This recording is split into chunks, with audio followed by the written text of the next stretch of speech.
Greetings, everyone. Welcome to Roots Reggae Reasoning Sessions.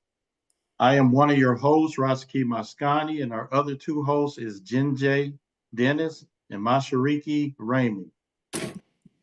This evening, we have a guest, and I'm going to let Mashariki introduce her.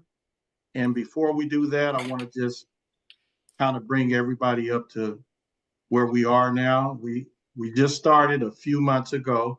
So I'm going to show everybody our previous shows that we did. This is show number 4. So let me show everybody the previous show. So bear with me, please. Okay, this is our YouTube channel, and we have many videos. I'm talking about just massively amount of videos. So this was our first show right here. This was our first show with artist Clovette. And he's a very promising artist. He's back east, and he's from Jamaica. And if you look him up, we did, I think we did 2 other, well, at least 1 other video with him. And his music is excellent. So you can check that out on our YouTube channel. Let me scroll to the next one. Okay. So take a look. We have more videos than subscribers. So we have 646 videos. I mean, 666 videos. So it's plenty to choose from. Lots of material. We are an educational based organization, online organization. So that was the first show. I'm gonna scroll to the second one. And it was the Reggae Beach Blast. Right here. That was back in 1983. We had Lester Farrai. He was with the band that backed Eka Mouse back then. We had Mashariki, and Jenje was a part of that. And so that was a real good show. And let's go to our last show that we did with Barbara Barabino. And there it is. It's 3 of them. 3 shows, folks. Yes, it was. Well, not 3 shows, but 3 parts. 3 parts. It was our longest podcast we ever did. Yeah. So that was a good one. So everyone can go and check that out. We're doing it, and we're expecting way more than this. So that's so it can only grow from here. That's right. That's our brief history. So I'm gonna turn it over to Mashariki. Mashariki, take over, please.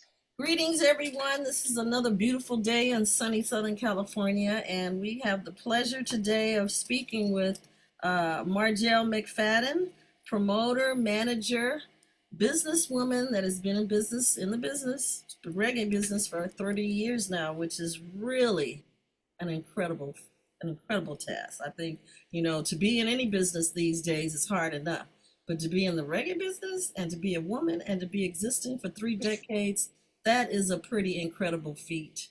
Very, very incredible. And thank you so much for being with us today. And, because we have so much to discuss with you, would you share with us, how did you first get started, interested in being a part of reggae music? I first got interested in reggae music early on in my college. I started college in 1987. I think Cathryn and I went to Bob Marley Day in 1988, 1989. I'm remembering in 1989, we saw Black Uhuru perform at that Bob Marley Day. And it was during those, beginning first exposures to reggae that I really fell in love with it. Mm-hmm. And, that story becomes part of my story moving forward. I learned more about Black Uhuru. I ended up meeting Garth Dennis. I ended up working with his children and being friends with his wife. And, 30 years later, that whole story really developed into a lot of cool relationships and a lot of trips to Jamaica. And those early exposures to reggae were what really turned me onto it and made me want to be a part of it. And when I met my friend Doc-Eye from Doc-Eye and the Detour Posse, he needed someone to help him kind of organize the business of their band. Their band was starting out They needed someone to help them book shows. They needed someone to help them write a bio. Those days we didn't even really have websites. They were just thinking about building a website. It was like all this was brand new. And I helped out with that. And through doing that, I ended up starting a business. We started Paraíso Productions in 1997, 1998. And I started booking artists from them. I started booking Detour Posse. That was the beginning. Oh, there's Garth Dennis. That's the first artist that I saw in Long Beach that really helped to make me love reggae music when he was singing with Black Uhuru. And he's wearing a Blaze Mob shirt. Was your awesome. background in education something that helped to mold you into being the promoter manager that you are now? I'm not sure if it was my background in education, but I'll say that my background in working with kids in Long Beach helped to give me a sense of diversity in the community, and my background education actually working more with corporations and working with some big businesses is what helped me to learn how to organize the business and the paperwork and the negotiating things I needed to negotiate for contracts or for performances. I learned those skills through working at some corporate jobs. So you're saying that really did give you the foundation that you needed in order to look at a group and know what they need, even though you may not have been in that group or that wasn't your background from the beginning. That was really good. Or even though I didn't know how to sing a note and I didn't play an instrument, I didn't have any involvement in music that way, but I had some involvement with business. So I kind of had an understanding of what organization needed to come to a business. The very first act that you started working with in a business perspective, who was that? Doc Guy and the Detour Posse. Did they come to you or you came to them, or it just was a...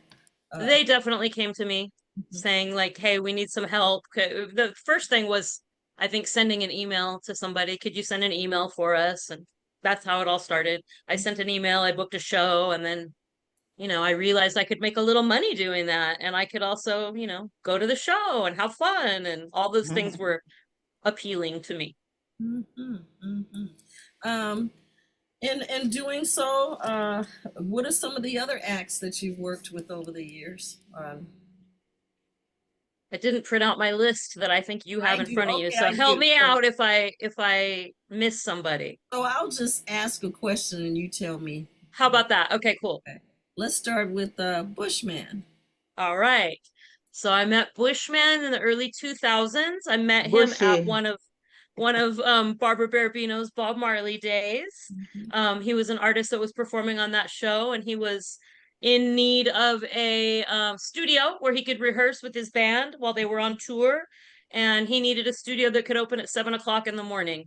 And I was able to figure that out for him and get him in a studio with his band in the morning so they could perform before their early slot at Bob Marley Day. And through that, helping him just randomly, we became friends. And, yeah, there he is. There's Bushy. In 2008, I worked with him putting some songs together, and we produced an album that's called Get It In Your Mind. It's got 14 songs, and it's a really good album that I'm very proud of. And I have enjoyed working with Bushman. We've done a lot of shows, we've done a lot of tours. I have helped him promote other albums, and we're still working together now. He's an internationally acclaimed artist, so he goes everywhere, all over the earth. Let me see, Rashaki, do we have his music keyed up? So we'll take a little listen to Bushman's music. I know that when we say reggae music, there isn't just like one name fits the whole of all reggae. There's different genres of reggae music, right? What would you say Bushman's music would be considered in reggae? He's a roots and culture artist. He's definitely a singer. Even though he does do some dance hall based songs, he's a singer, and he does roots and culture music. He only sings about positive things. This particular song that is called Call on Jah, featuring Prince Jabba, was a song that I'm super proud of because it's on the Get It In Your Mind album, and it was recorded and written in my kitchen. Oh, wow. Give thanks and praise to the Creator. Let us tell him all our troubles, and life will be greater when there's no one to turn to, and you're back against the wall. Call on Jaja. Give thanks and praise. Thank Okay. you. That's a really good song. That is a good song, and I have to say he's an artist that I didn't know a lot about, but once I started listening to his music and his lyrics, I fell in love with it. I'm like, how can I incorporate that in something else, Well, we could also have Bushman on this show. He could be on this show later. He'd be a great guest. That would be He's got a lot to talk about. He likes to call what he does edutainment. He will get on stage and he will talk to people, and he will educate people about things that he thinks are very, very important. And one of them being his ITAL diet. He's vegan, and he wants everyone to eat a clean diet and be healthy. And he talks about that a lot in his performances, and he calls it edutainment. Sometimes people say Bushman talks too much and they want him to sing more, but he incorporates both in his performance, and it's really, really positive. Well, I know his lyrics are very positive, so that means he has more to share than just a performance. For sure. For sure. And if it wasn't for the love of my mama and my dad, I wouldn't be here giving that love away. Yeah, boy. And if it wasn't for the love of my mama and my dad, I wouldn't be here giving that love to my child. And if That's beautiful too. Yes. How did you work with and how did you enjoy working with Garth Dennis? Well, I love working with Garth Dennis. Garth Dennis is someone who's very famous in reggae music because he worked with more than one group. He worked first with the Wailing Souls, and then with Black Uhuru, and then later on with the Wailing Souls again.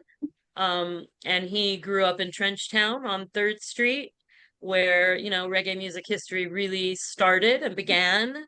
And he's someone that I met here in California, and I even had the opportunity to travel a couple of times to Jamaica and visit Garth's father. So I met his father in Jamaica.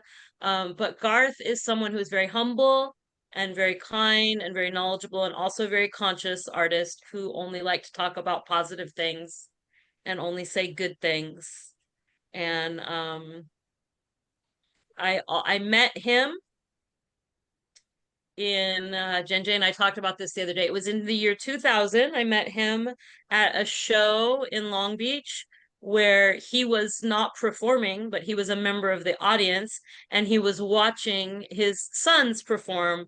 Blaze Mob was performing on the stage that night, and that night I believe they were Saeed was 13, Jossie was maybe I've got it wrong, maybe Saeed was 11, because I think Jossie was 11, Saeed was like 13, Shaka was 15, something like that. They were teenagers when I met them, and I was there in the show watching them with Garth right beside me. We were both enjoying the performance, and I had no idea who he was at that moment. I didn't know he was Garth Dennis. I didn't know he was the father of Blaze Mob. I didn't know any of that, and he was just humble and just enjoying himself and vibing with the music, and I was really taken with him. Later, when I found out that's who it was, I'm like, why didn't you tell me? Yeah, I know a lot of times some of the best cooks, especially in Jamaica, are the men, and a lot of musicians. For sure. Did you get a chance to partake and eat any of the food of any of the people you worked with, and in particular Garth Dennis? I can't remember a time that Garth ever cooked for me. No.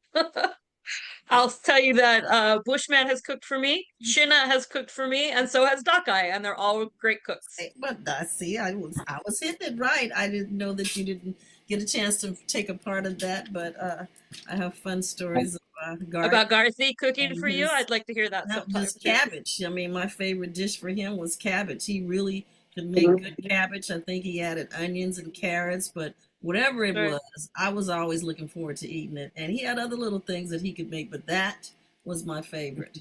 That's awesome. I love it.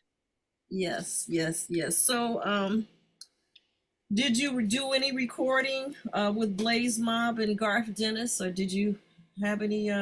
Oh, this is We did more shows. I think I have helped with Blaze Mob's recordings, not as much Garthy's. I helped to promote Garth's album that was called 19 3rd Street, that he released a few years ago.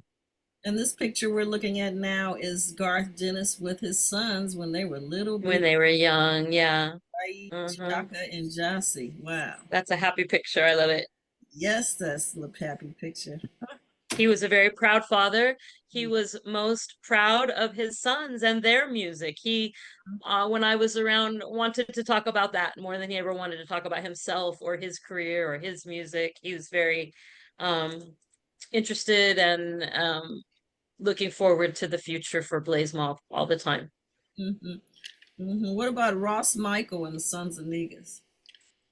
All right, so I worked with Ross Michael and the Sons of Negus for a few years, and I booked quite a few shows for Ross Michael, and I was able to travel with him on some of those shows, and it was an amazing experience because Ross is really part of the foundation of reggae music and history in Jamaica. Ross was one of the first to ever have a reggae radio show on the air in Jamaica. I think that was like 1969 or 1970. He had a show on the air. You know, he's a legend. That's all. He's a legend. He's a legend of Nyabingi. He's the only one who really does that style and was really successful at it. Foundational. That he's definitely foundational. Absolutely. And so for me, being able to work with someone like that was a true honor. And I felt happy that he trusted me, and I felt happy that he allowed me to do business for him. He's very old fashioned. He was very old school. I don't know what else to say. Very, you know, regimented in the way that things should be done. And, you know, Ross was amazing to work with also. He had very high standards for his band. They needed to rehearse a lot. They needed to practice a lot. He expected a lot from the musicians that worked with him, and I don't know what else to say about Ross, but he's amazing. Wonderful. And I thought maybe we had music of his. I'm not sure, but we're going to keep moving on.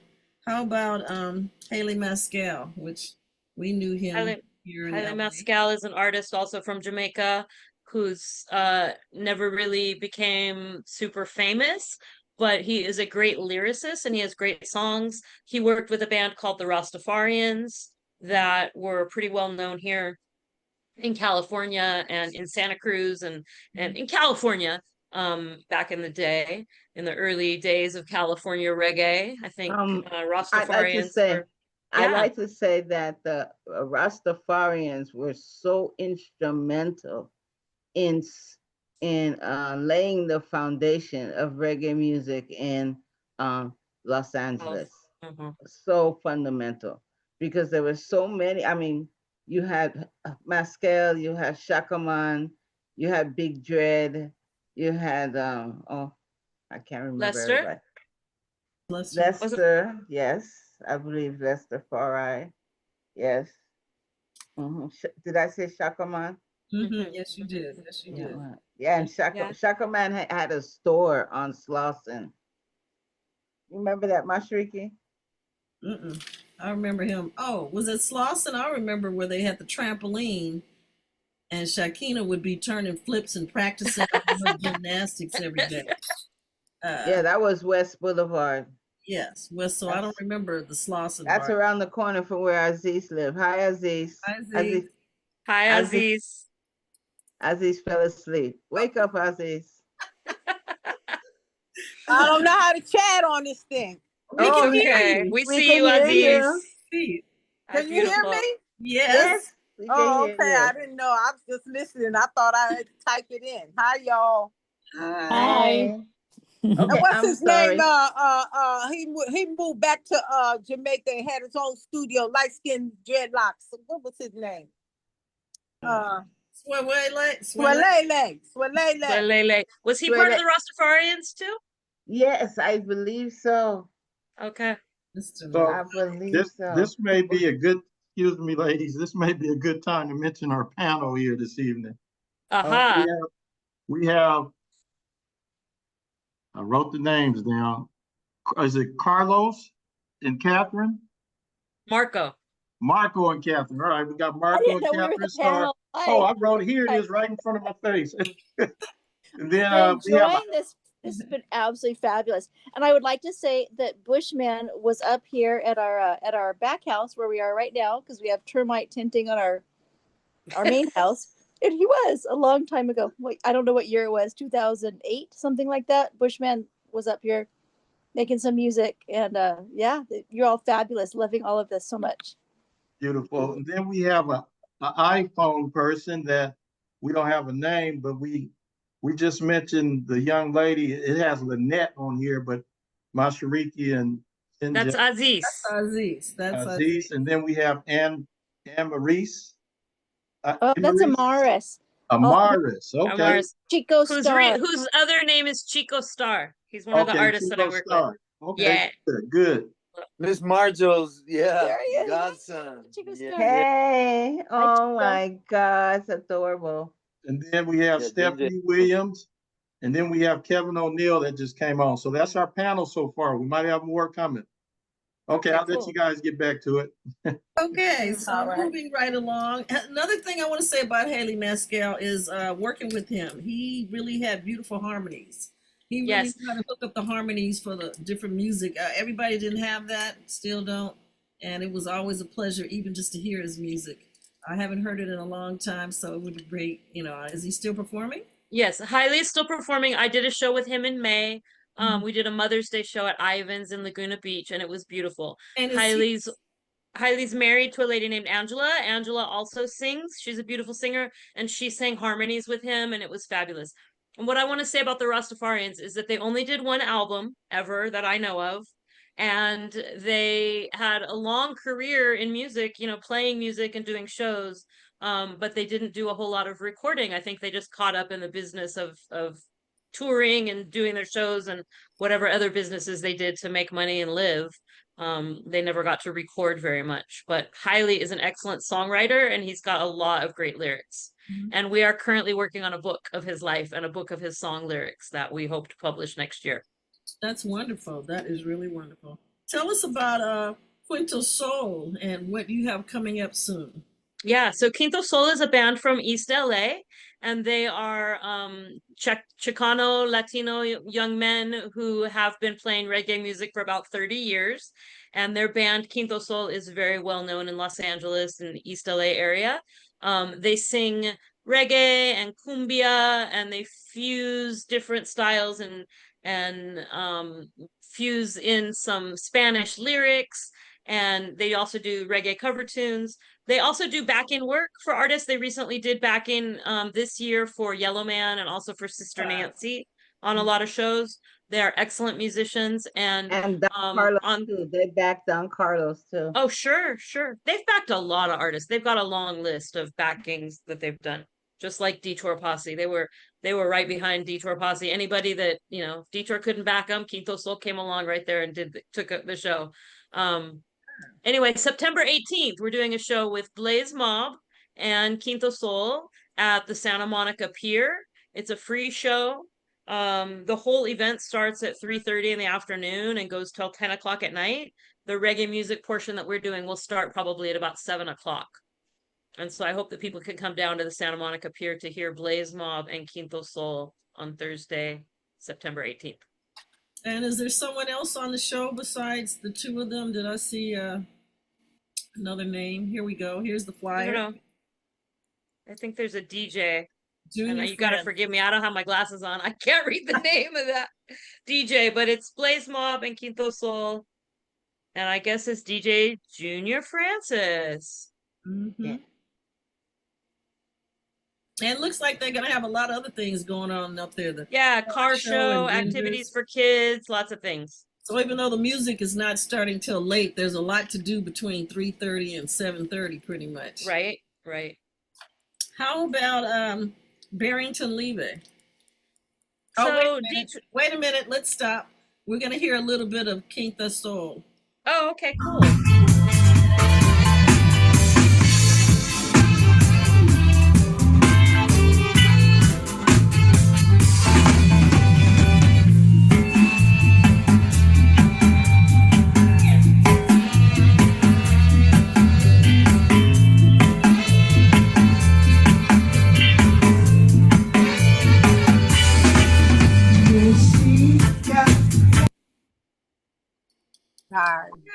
All right, that's nice. That is nice. Nice. And this has been one of the acts that you've been working with for a while also. Yeah, sure. I've booked a lot of shows for Quinto Soul over the years. I really love working with them. They are always willing and able to work. They're easy to deal with. They show up on time. They do their thing. They're super excited to play music at any opportunity that they get. So I've had them play events that are big and small, and they've come out to schools and done some educational events at schools for me. Yeah, I really, really, really enjoy working with them. Mm-hmm. And how about Gregory Isaacs? You got a chance to work with Gregory Isaacs? I did have a chance to work with Gregory Isaacs. It was on one of his last tours and last shows that he did before he passed in 2010. Gregory Isaacs was an artist that came from Jamaica, and Detour Posse backed him.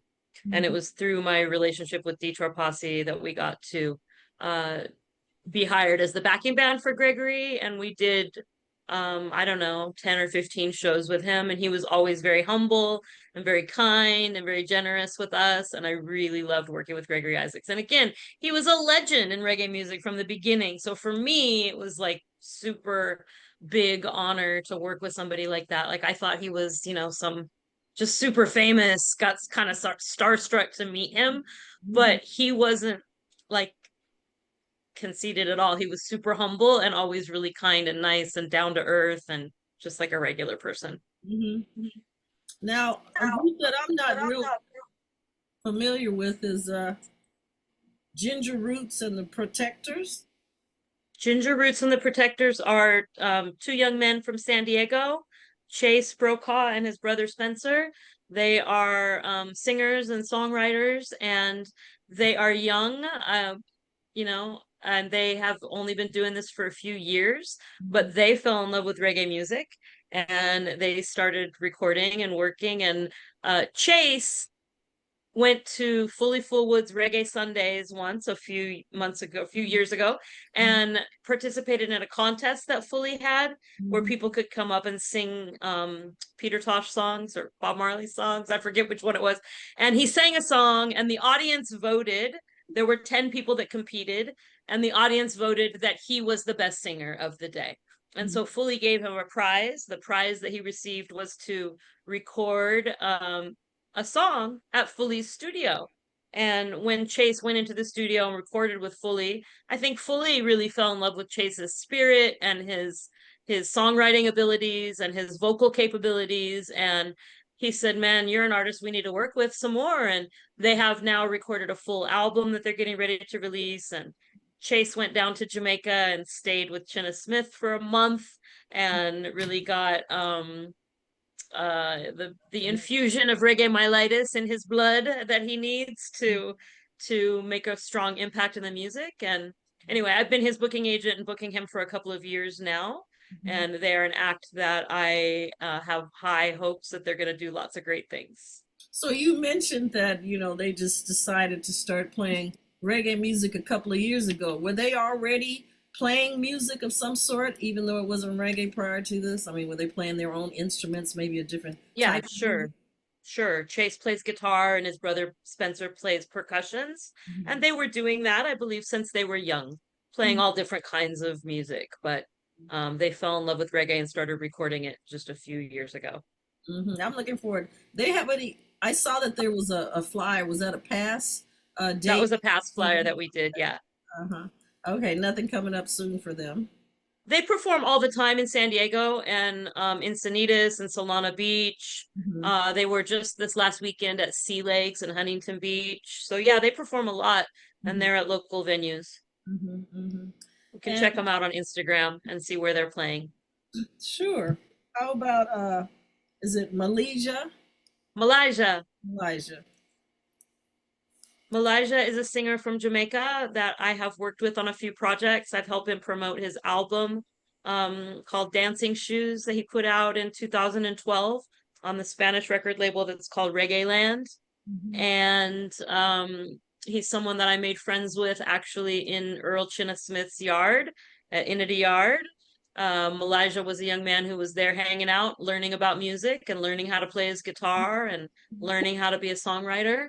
And yeah, he's somebody that also I see a bright future for. He should be coming up in the music business. And speaking he of, is in Kingston, Jamaica.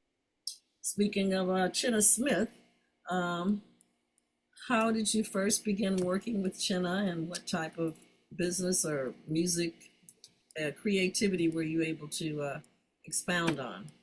Okay, well, I was introduced to Chinna by my friend Jenje, who's here on this call with us. She knew him for years and they were friends. And he was here in Los Angeles, 2000 something, I don't remember, recording an album with Ziggy Marley. And he had some issues. There he is. There's Chinna. Had some issues with his guitar that he needed to get fixed. And I helped him out to do that, and he and I became friends through that. And I think he already knew that Jenje called me the Minister of Information, and he asked me to help him get some things done, and I did. And so then he started calling me his manager. I don't know. So a lot of people on the call or here may not know who Chinna Smith is. Can you give a little bit of his background? Sure. Chinna is a famous guitar player for reggae music in the whole industry because he started early on in late 1960s, early 1970s. He played guitar with Bob Marley. He played with Jimmy Cliff.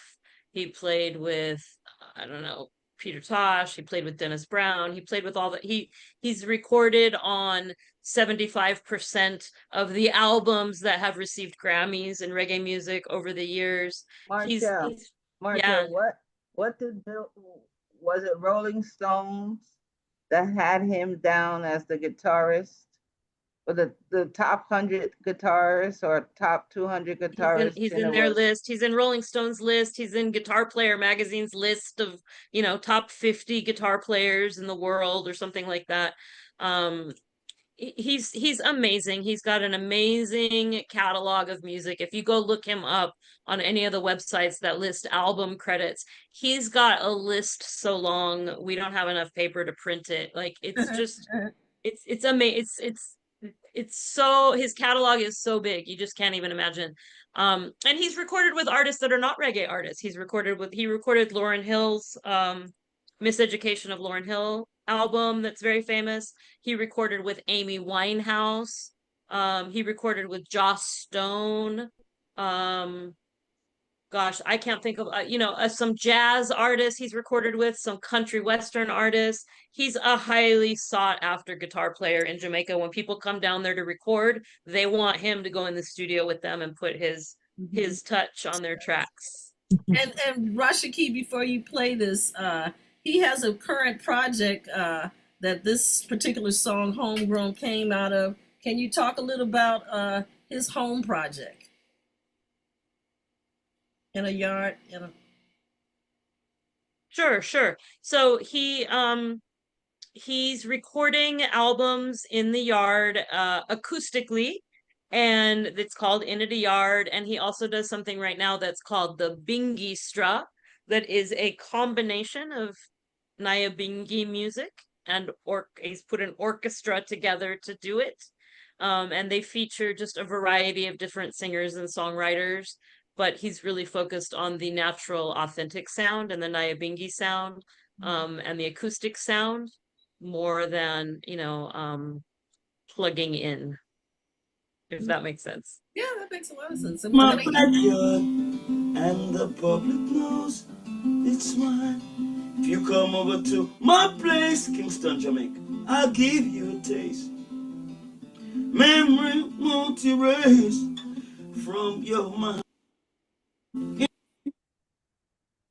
So that's just a little bit of a song of his own, but sticking to the whole reference of acoustic, using acoustic music and playing live music, and him having different people come in and join in from all over the world. Have you had an opportunity to be a part of that? I have. I've been at his house, in his yard many times. The last time I was there, a little over a year ago, the Bingistra performed in Negril on the beach at a place called Woodstock. And I was there for that, and Bushman was there for that too. And it was great because Chinna was singing that night, and he'd had a cold, and his voice was a little bit hoarse. And when his voice was hoarse on the microphone, he turned and looked at Bushman, who was backstage, and Bushman just came out and ended up taking the microphone from him and singing his song. I think that one that you were just playing, Bushman sang it for him. So because Chinna's voice was hoarse. So that was a highlight for me, because I got to see two artists that I love on stage, sort of spontaneously. Do you do any type of booking of Chinna in the United States or any place? Or I do, and it's been a little while since we've done that, because Chinna really loves to be at home in his yard. He's traveled a lot all over the world, and he still loves to travel, but he's just not as interested in touring as much. But yes, I book for him. If somebody calls to book a show, they're gonna call me. Very good. And talk a little bit about your booking company. What's the name of it? Paraíso Music. And how long has that really been in existence? Because I know you've been 30 years and counting, but about 30 years, yeah. So that was the beginning name of your start. Paraíso Music, yes. Oh wow. Was there a particular reason why you used that particular name, and what does it mean? Yes. The first slogan was something about paradise, and something about if you can't go to paradise, we'll bring the paradise music to you. And paraíso was the Spanish word for it. I don't know. It's something along those lines. Yeah, because it sounds like that's what you've been doing. Yeah, thank you. In English and Spanish. Hey, that's a pretty much half of the world, or more than half of the world. Right? Right. Yes. Ross Donovan.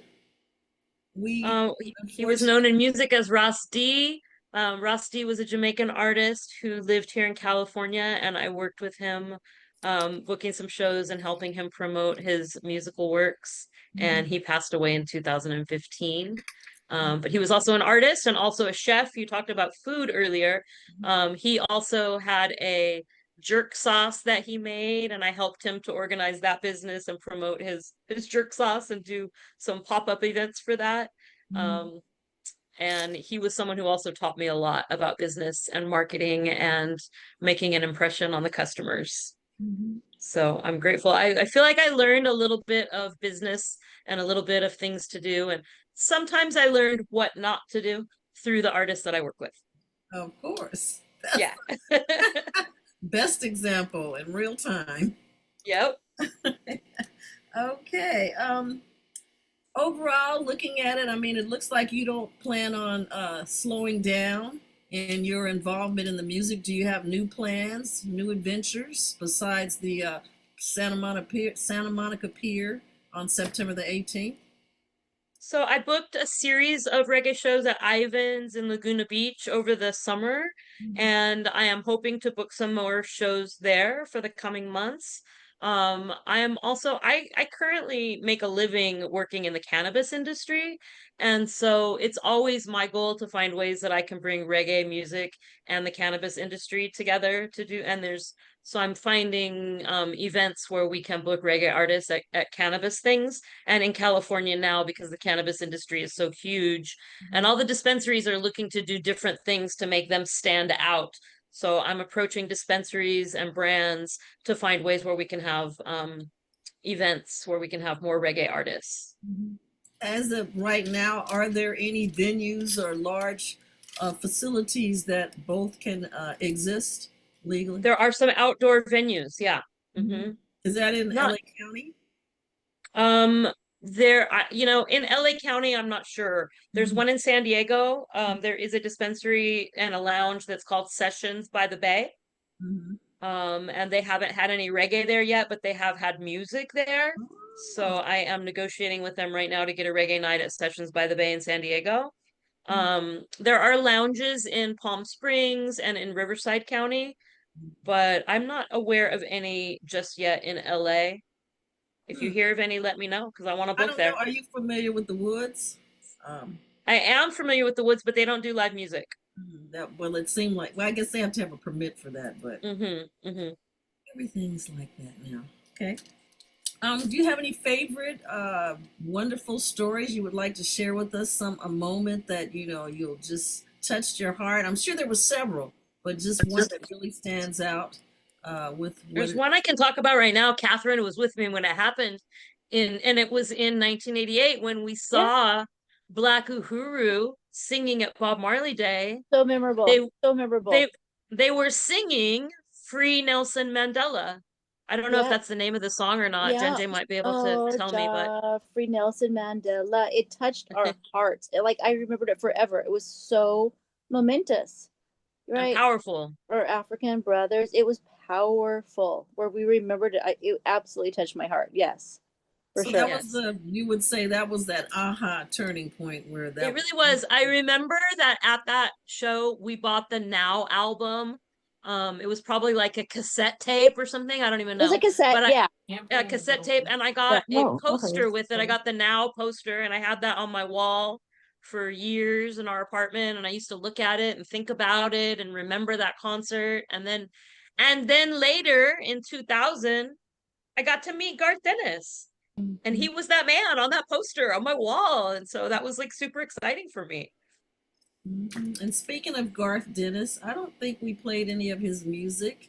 Can you share with us maybe, because it seems like your heart, your relationship with the whole Dennis family still exists. So that's more like family. Oh gosh, Garth has a couple of songs that I love. He has a song called Marijuana that I love. He has a song called Slow Coach that I love.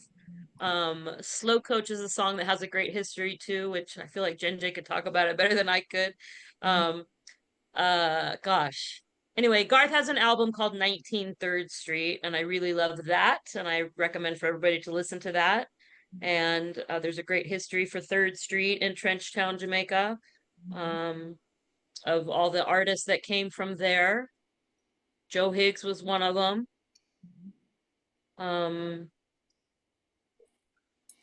Joe Higgs and Marjel have the same birthday, if I may interject. Wow.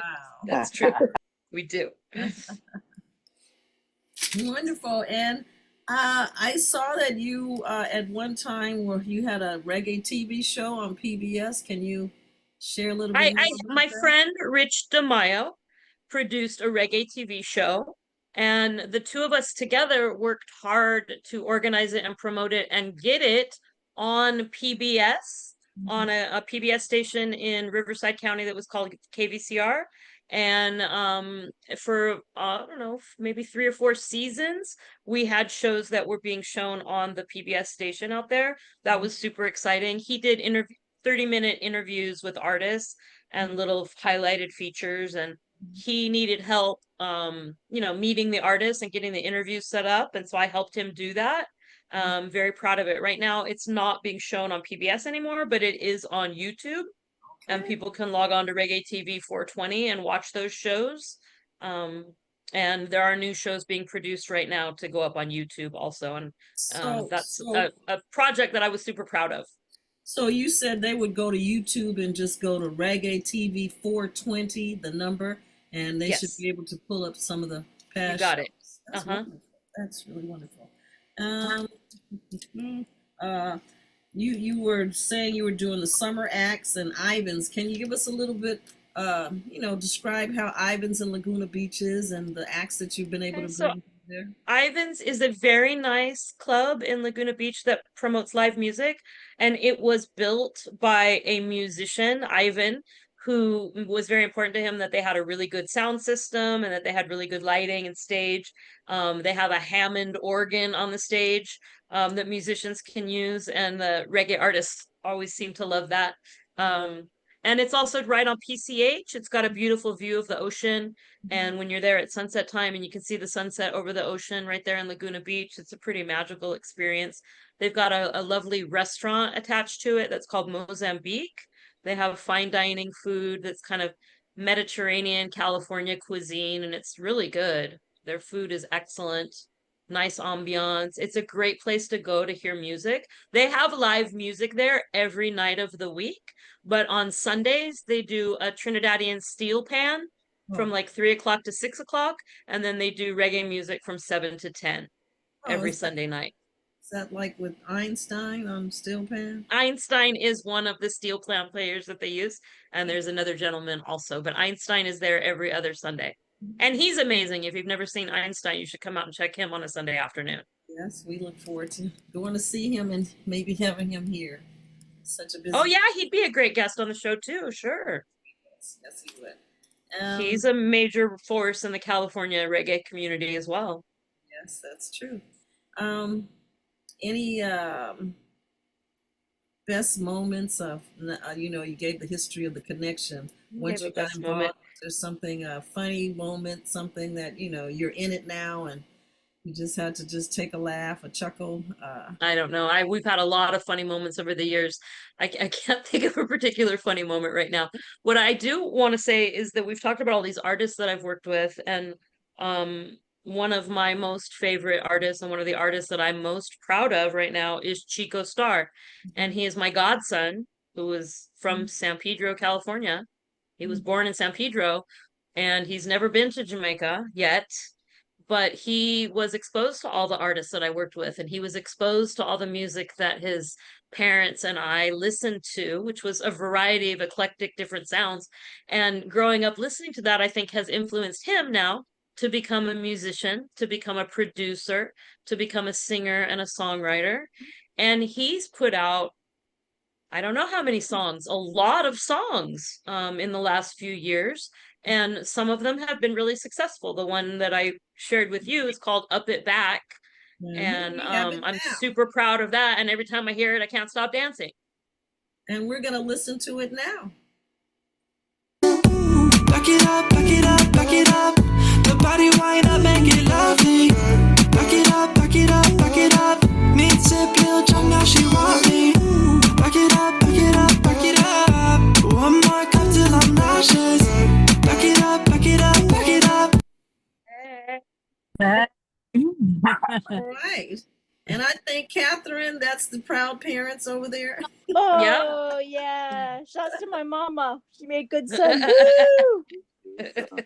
Good job, Amara. Let's see, do we have a picture, Rashaki?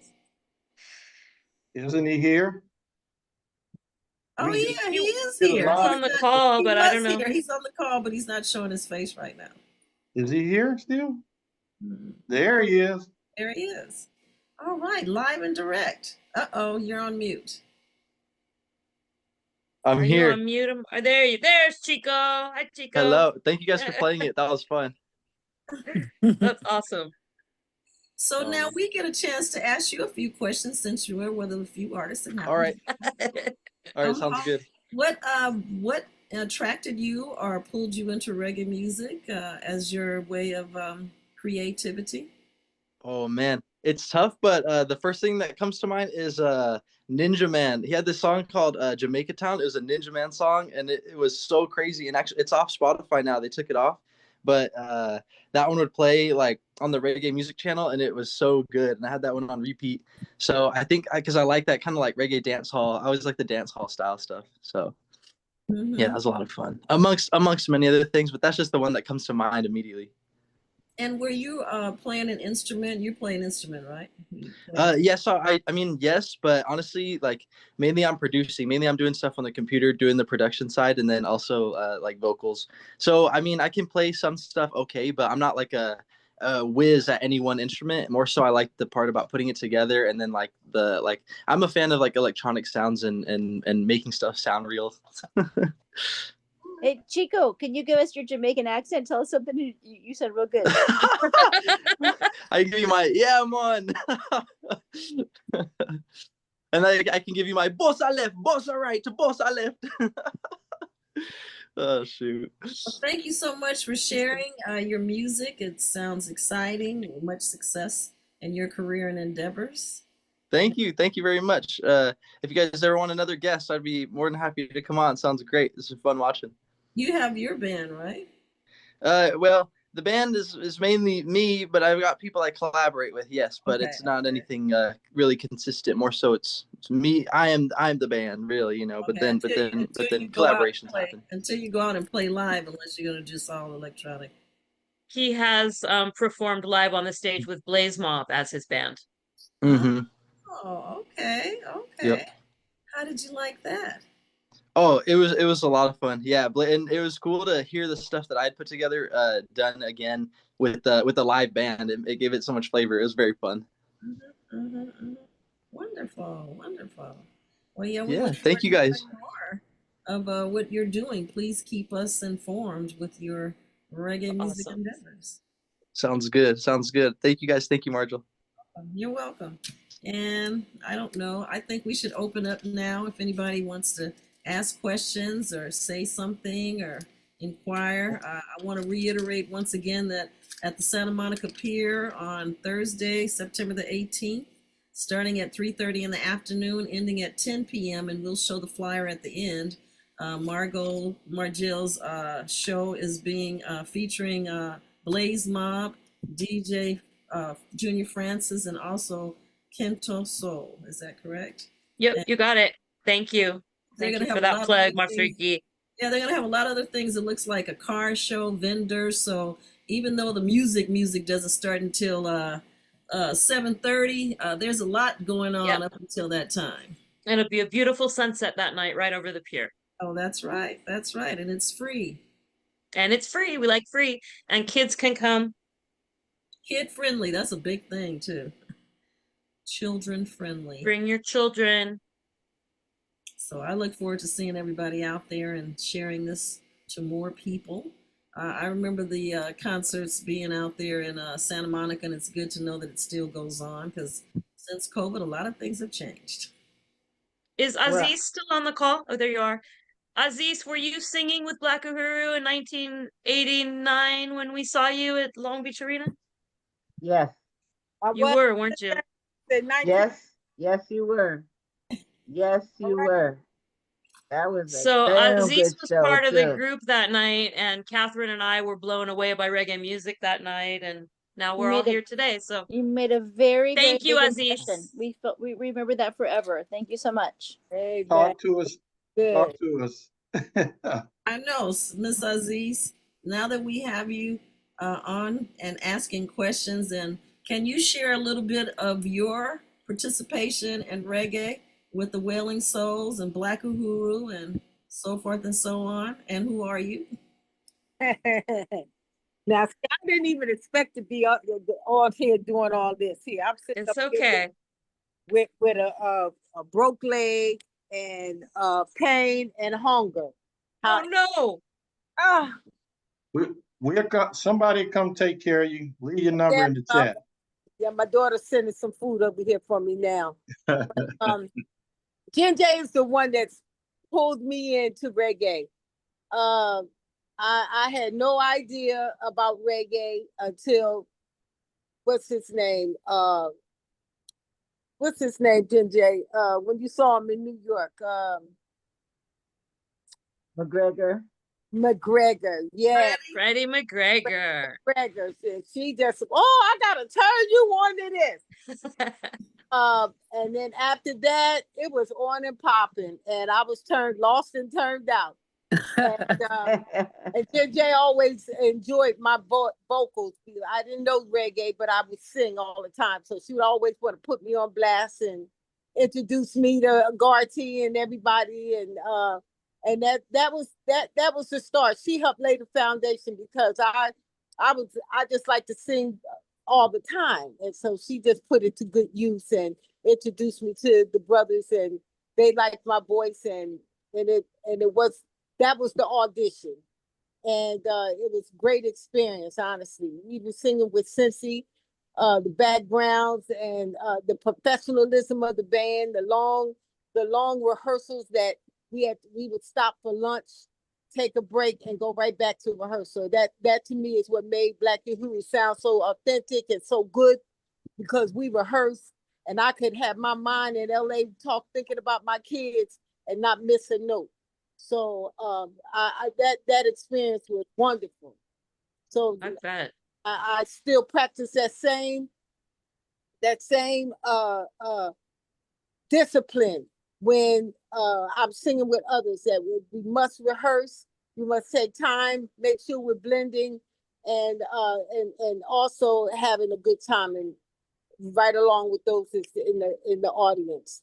But it was a great experience, honestly. All of the 90s, I was with Black Uhuru, Garty, Don, Ducky for the time period, and then others that I have sang with. What's his name? Andrew Tosh. Andrew Tosh, and the brother that I first used to love all his music from the Canyon. What's his name that passed on? Boom Shaka. Oh yeah, Trevi. Boom Shaka, child. I was in the front with their t-shirts on, and he was like, "Oh, you singing with me?" So I watched him singing with him too. I love Boom Shaka. Good mooga. So my traveling to Jamaica, all over Jamaica. Oh man, it was just the best. It was the best. And Jenje was my road dog. I was hers and she was mine. So that's how I came on the scene. I met Mashariki and Jenje at the same time, 1979. Wow. 1970. Been friends for a long time. Yeah, absolutely. So even though I've taken different routes with my light and my voice, I still enjoy reggae, and I still respect the thought of the different artists and what they've contributed to the culture. Absolutely. And Marjel, you just been the best too, honestly. Thank you. Thank you, Aziz. And I mean, that was a massive, what do you call it? A massive undertaking list of all the things that you've done. I mean, we couldn't stop. It sounded like we still had stuff to talk about. Thank you, Aziz. Thank you. That you invested in. It's a good thing. So just hearing you right now talk about discipline reminded me that was something that I didn't talk about in the and I think about Bushman, I think about Chinna, I think about Garthy, I think about Ross Michael, and these are all people that are, they work super hard and they are super disciplined in their music, in their diet, in their exercise, in their religion, whatever it may be. They are super disciplined, and that discipline helps to take them far. Yeah. So it's something that I've learned too, and I like to try to teach younger people about it so that they will also try to have that discipline in whatever it is that you're doing, to be disciplined about it, and it will pay off. That's right. Absolutely. So thank you all. I mean, I had no idea about this, and I just happened to see it pop up, and I was like, oh, let me hit on this. So I'm so glad you did. I was overwhelmed. I was like, wow, listen to all this knowledge here coming across. So that was very enlightening. I love the reasoning. Thank you very much, Miss Marjel. Good vibes to you all. Well, that's why she is the minister of information. Just recognize that is her title. Word. Definitely. Yeah. Jenje gave it to me and I wear it proudly. Thank you so much. Love you all. One love. One love. So do we have any music we can just listen to from the different artists? Well, we may have a few more. I want to hear from Jenje some. Okay. We haven't played a Blaze Mob song yet either. We have to do that. Yeah. Blaze Mob. Wait for a minute. Jenje, while I'm keying it up. Okay, well, Blaze Mom are my sons. Well, I should say our sons, Barty and I. And they have been making music for as long as I've known them, really. Um, Mashariki can attest to it, and Aziz can attest to it. We used to sit around and watch them pretend that they were Garth and Don Carlos and perform. And the fact that they're going to be performing on at Santa Monica here in Your voice is fading. uh, the fact that they're going to be performing in Santa Monica Pier in September. They Oh, well, began performing out at Venice Beach when they were 2, 4, and 6. yep, Yes, full circle. Full circle moment. Yes. And they used to love it too. Go play it. So jump a mile away for I and I. So jump a mile away for I and I. So jump a mile away for I and I. And I, Rasta, we don't need no lie, no. So jump a mile away for I and I. So jump a mile away for I and I. So jump a mile away for I and I, Rasta, we don't need no lie, no. Nice. Right. You know that sound like Black Uhuru, right? Yes. Yeah. You Yeah, know, that's one of their major influences. The way my son, that particular son, slurs, to me sounds a lot like Don Carlos. The way Don Carlos would slur. Yeah. When I see Jossie and Shaka dance, their dance style reminds me of a Black Uhuru video. Yes, they've come a long way. They have some new music out. They're working with the new producer. Mike. That's being works with Tough Gong. This music is being distributed by Tough Gong, so they've been getting a lot more play on the joint on Sirius. Although Marjel started them off on a Sirius XM, plays my music on Sirius XM.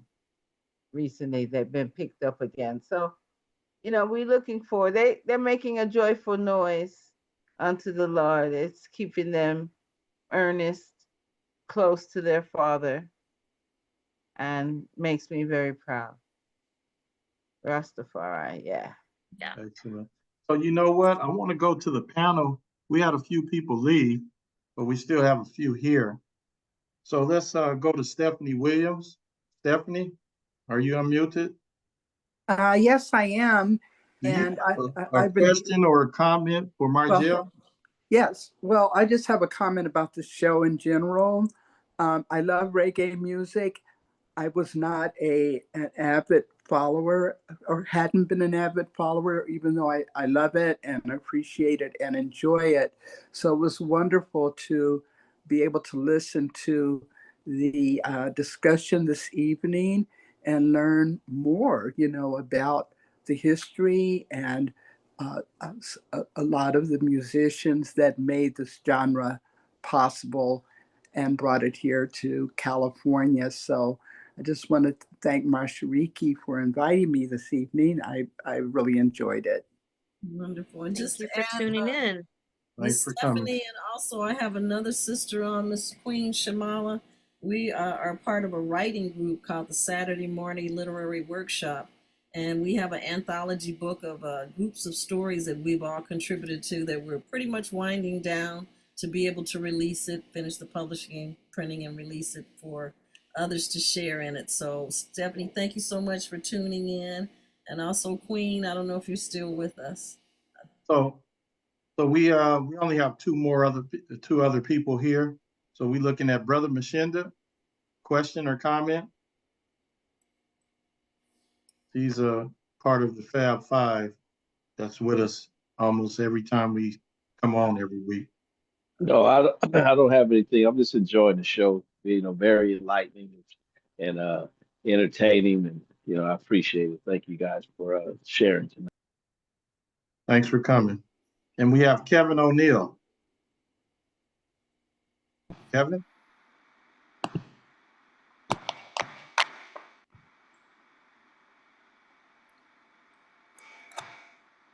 How you doing, Kevin? I'm fine. Good evening. How are you? Good, good. Thanks for coming. Question or comment? Oh man, I have so many things that are running through my head, and the last podcast that I went that you made on the subject, where Barbara Verena was there, I had tons of questions for her as a promoter. I will say that uh, as a backdrop, reggae music continues to be crucial in a lot of ways because that whole area there is what you might want to call for us Americans, a middle passage, you see, and where the spiritual depth and the musical depth is that is going to help us survive these coming times. A lot of them are in our beautiful countries that we're dealing with that, I mean, I like Cuban music, and the Cuban music posse are very educated in how they handle their music. The government took their training of the musicians seriously. However, it's not as connected because they are mostly in Spanish.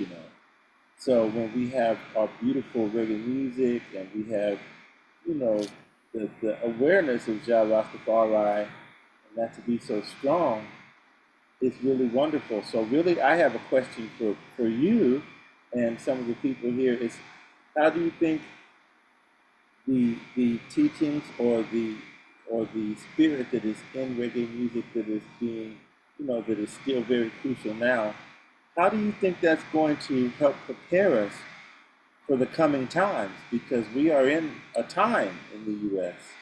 So I'm just curious as to your opinions on what you think about that. Marjel?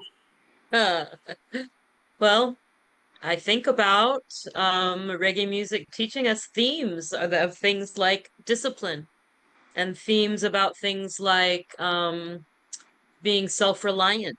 I mean, not just reggae really, but Rastafari in general, and self-reliant and being disciplined and being knowledgeable about what's going on in the community and what's going on in our world, and being conscious of your diet and some of those kinds of things that are in reggae music are things that are going to help to prepare us for the coming times.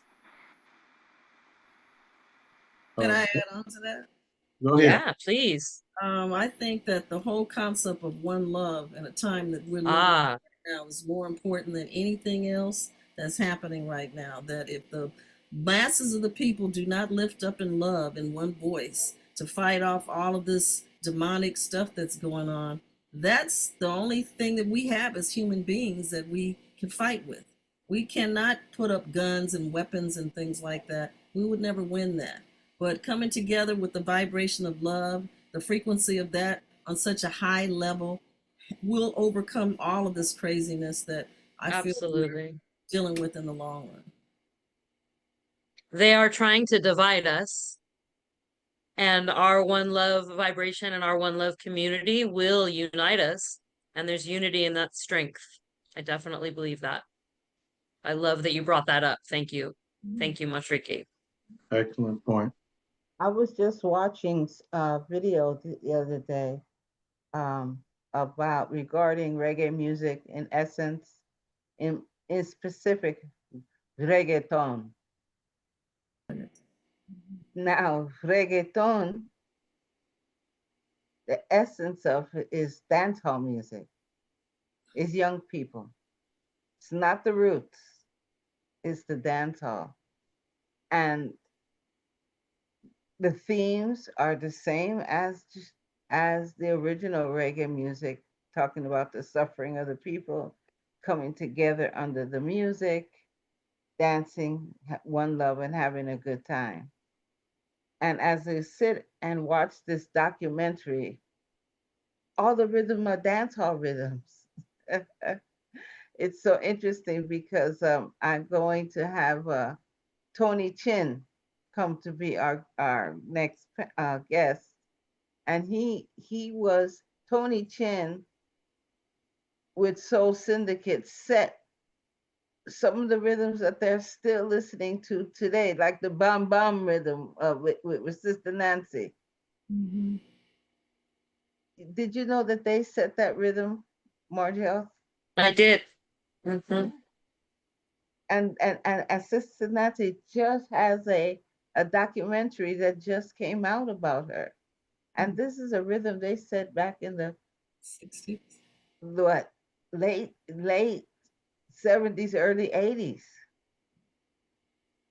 And it's still popular now. So this reggae music is gonna take us far.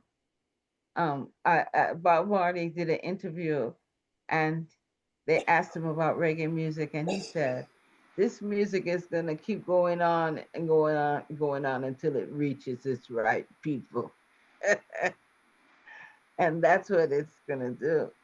It's gonna just reach us all together. We're just gonna be. It's like the Pied Piper, We're just gonna hear it and just follow it because it's clean and not.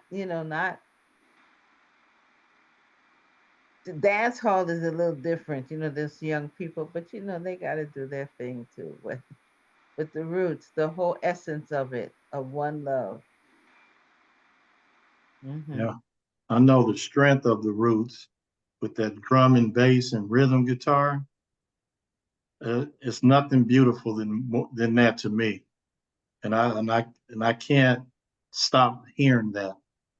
And then also, it's a inspiration to be better than what you are, and to keep striving for that. That's what it means to me. It's a part of my being, INIBN. That force, that strength, and it's a beautiful thing. And I think if people sit down and listen to it, they could really feel it. Just have to take out a little time with it. Yeah. Rastafari. Yeah. Thank you for addressing that. And what do you Good think, question. Mr. Kevin, about your question? Pardon me, say once again, please. And what is your take on that question you just asked us? Oh, it's so many things. I agree with everyone that's here.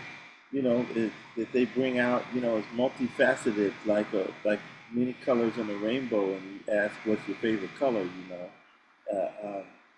I do know that with reggae music and whatnot, and the best of Afro Latin music, Afro Cuban, Afro Latin music, not Latin and Cuban music, Afro Latin Cuban music. That encompassed in that are devices and chemistries for being able to deal with the unfairness of being in this new world, you see. And some of the unfairness that we see, call it what you want, call it, a certain ism or a certain politic, the Republicans or the Democrats, that thing itself continues to grow strong and reinvent. And the price of peace is never paid. It's always due.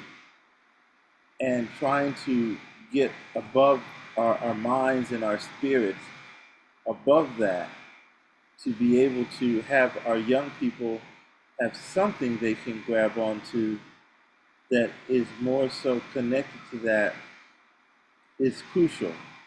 And in that sense, the world would not be the same without reggae music, and people knew new and old are coming back because we do have some nice recordings and because we do have nice festivals that are going on, currently.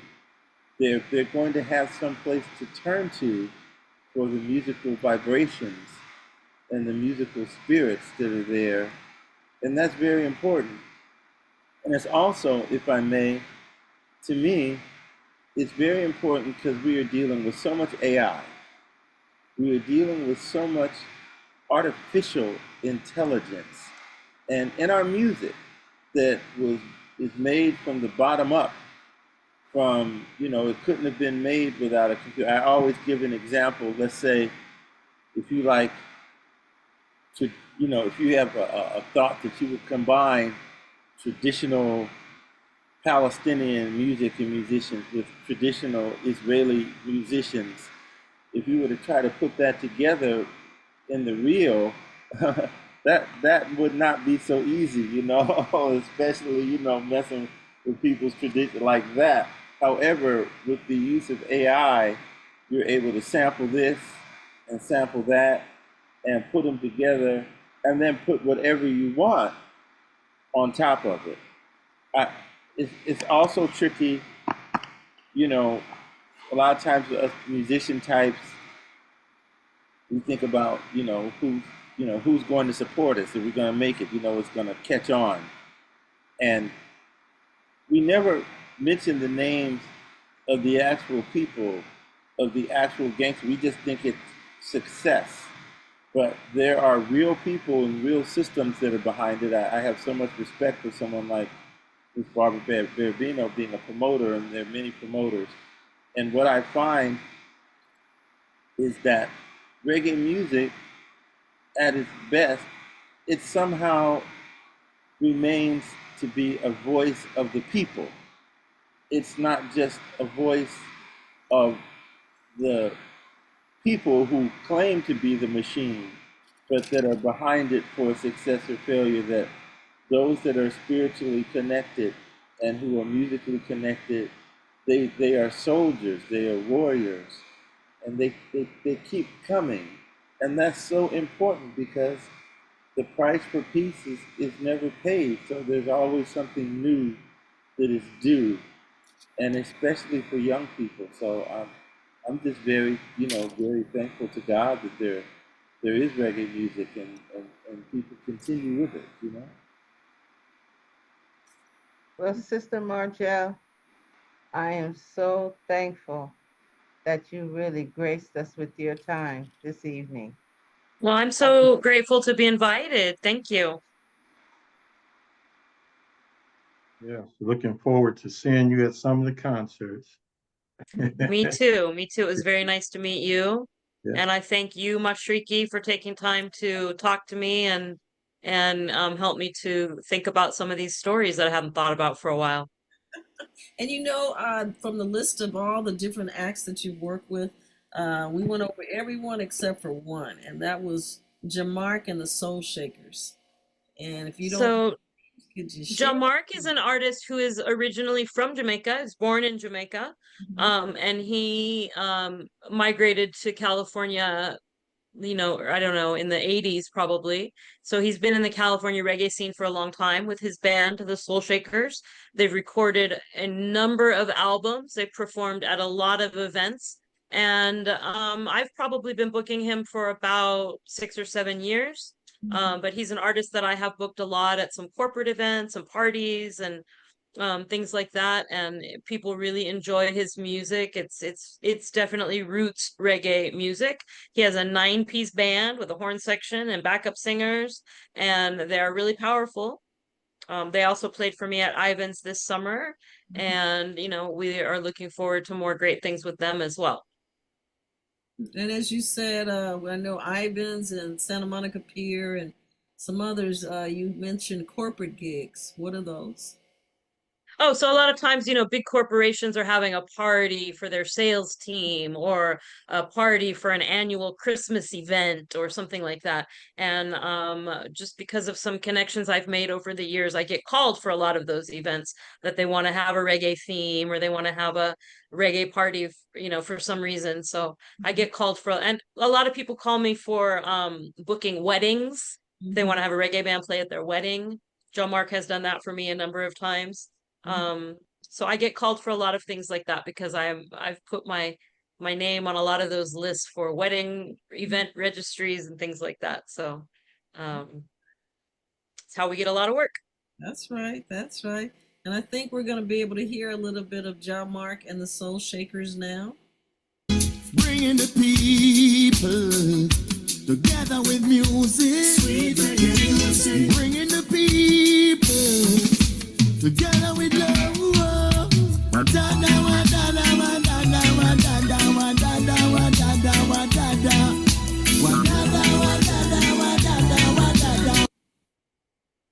Yes. Nice. That particular song has a video that goes with it that I helped to organize and produce that video, and my nephew did the filming and the editing for that video. Wonderful. Wonderful. Well, I want to thank you so much for sharing all of your stories and history. And it's been really wonderful. It's been a learning experience because a lot of it, of course, I didn't know. And of course, to say 30 years, congratulations. That Thank you. There is the most incredible part of it. I wish that you keep it up. And I look forward to seeing you all in Santa Monica on the 18th of September. Awesome. I'll look forward to seeing you. You have that picture ready? And if I may, will you please, Miss McFadden, accept my my sincere thank you for your dedication to being a promoter and keeping all this stuff going. It touches more people than you know, more people than you see. And, thank you. And will you please continue to let me and us know what you're doing and how we can support you. And please know if you ever have, I'm still a little bit active doing some things out there, and that if you ever decide to come to something that I'm involved with, you are my honored VIP guest. Okay, well, thank you. I appreciate that. And I would be overjoyed to see you. I would probably have to try to keep my cool on or something like that. So thank you for your hard work. A lot of times the people behind the scenes are not the ones on the album covers, and you don't know. But I know that that we are nothing without you. So thank you, and just please know that I'm interested in what you're doing, and come and be welcome anytime that you see my name on something that I would just love. Thanks, I appreciate that. Yes, ma'am. All right. Okay, well, this has been another exceptional show, and looking forward to doing more. Thanks for making it happen. Thank you. Thanks everybody for coming. We'll look forward to logging on for your next one. All right. That's right. All right. Take us home, Miss Jenje. Well, listen, we want to say, in the name of everything good, continue to have positive energy. And until our next podcast, stay Irie. Irie. Thank you, Jenje. All right. Bye. Bye.